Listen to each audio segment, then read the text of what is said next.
If we look to the Quran, we'll find that 3% are commands and prohibitions. 97% of the Quran teaches ethics, the relationship between God and man, the purpose of life, morality, the history of nations in the past, teaches us how to be self-critical, how to use reason and faith, many major themes.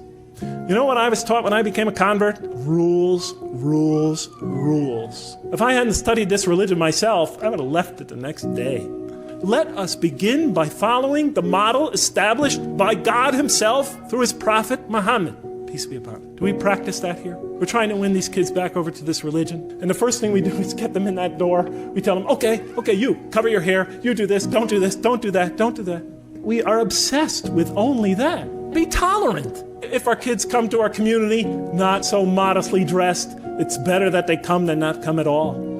If their behavior is not perfect, it's better that they come and hear the message. It's better for them to be among us than not to be among us. If the Prophet and his companions adopted our approach, there'd probably be no Muslims today. How about the time the man came and he urinated in the mosque in that famous hadith report?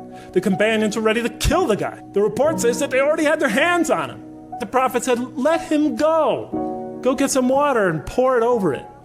You've been sent to make things easy for people, not to make them hard. Let's follow the Mecca plan. Let's just give it a try.